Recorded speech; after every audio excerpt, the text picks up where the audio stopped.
അസ്സലാമു അലൈക്കും വറഹ്മത്തുള്ളാഹി. ഈ വീഡിയോ കാണുന്ന, ഈ വോയിസ് കേൾക്കുന്ന എല്ലാ ദീനീ സഹോദരങ്ങളും ഈ ചാനലൊന്ന് സബ്സ്ക്രൈബ് ചെയ്യുക, ആ ബെല്ലൈക്കൺ അമർത്തുക, ലൈക്ക് അടിക്കുക, ഷെയർ ചെയ്യുക. പടച്ച റബ്ബിൻ്റെ ഒക്കെ പുണ്യം കിട്ടും. റംദാൻ മാസമാണ്. എല്ലാവരും ഈ ചാനലൊന്ന് സബ്സ്ക്രൈബ് ചെയ്ത് എന്നെ സഹായിക്കുക. പടച്ച റബ്ബിൻ്റെ ഒക്കെ എല്ലാവർക്കും പുണ്യം കിട്ടും. പടച്ച റബ്ബ് എല്ലാവർക്കും പുണ്യം നൽകട്ടെ. എല്ലാവരും ഒന്ന് സഹായിക്കുക. ഈ ചാനലൊന്ന് സബ്സ്ക്രൈബ് ചെയ്ത് സഹായിക്കുക. അസ്സലാമു അലൈക്കും വറഹ്മത്തുള്ളാഹി. പ്രിയപ്പെട്ട മുസ്ലിമേ, എന്റെ ചെറുപ്പക്കാർക്ക് ഞാനൊരു ചെറുപ്പക്കാരനെ പറഞ്ഞു തരാ. ആരെന്നറിയുമോ? മഹാനായ ഉബൈബ് ഇബ്നു അദീ റളിയല്ലാഹു തആല അൻഹു.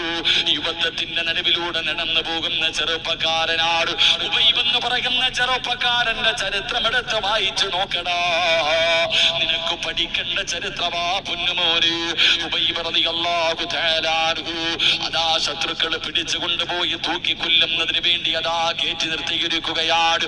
തൂക്കുമരത്തിന്റെ മുന്നിൽ ഹുബൈബ് ചിരിച്ചുകൊണ്ട് നിൽക്കുകയാണ്. താഴെ നിൽക്കുന്നവർ മുഴുവനും ഹുബൈബിന്റെ കൂട്ടുകാരാണ്. അതാ ഹുബൈബിന്റെ കളിക്കൂട്ടുകാരാണ്. അവിടെന്ന് ചോദിക്കുന്നു, ഹുബൈബേ, നിന്നെ കൊല്ലാൻ മനസ്സനുവദിക്കുന്നില്ല ഹുബൈബ്. എടാ, എന്തിനാടാ പുതിയ മതം? എന്തിനാട്? അല്ലാഹുവേ, ആ പുതിയ മതം കളഞ്ഞിട്ട് ഇറങ്ങി വാടാ ഹുബൈബേ. നീ പറയുന്ന പെണ്ണിനെ നിനക്ക് ഞങ്ങൾ കൂടെ കിടത്താ. നിനക്ക് എത്ര പണം വേണമെങ്കിലും ഞങ്ങൾ തരാ. നിനക്ക് ഞങ്ങൾ അധികാരം തരാ. വാടാ ഹുബൈബേ എന്ന് പറഞ്ഞു ഹുബൈബ് റളിയല്ലാഹു തആല അൻഹു അവിടുന്ന് ഖുറൈശികൾ വിളിക്കുമ്പോ ഹുബൈബ് പറഞ്ഞു, എനിക്ക് പടച്ചറപ്പിന് മതി, എനിക്ക് അല്ലാഹുവിന്റെ ദീനാണ് വലുത്. അവസാനം അവര് പറഞ്ഞു, ഹുബൈബ്, എങ്കിലും നീ പുതിയ മതം കളഞ്ഞിട്ട് വരണ്ട. മുഹമ്മദിനെ കുറിച്ച് മോശമായിട്ട് എന്തെങ്കിലും ഒന്ന് പറ ഹുബൈബേ. ഹുബൈബ് റളിയല്ലാഹു തആല അൻഹു പറഞ്ഞു, ഞാനതിന് തയ്യാറല്ല.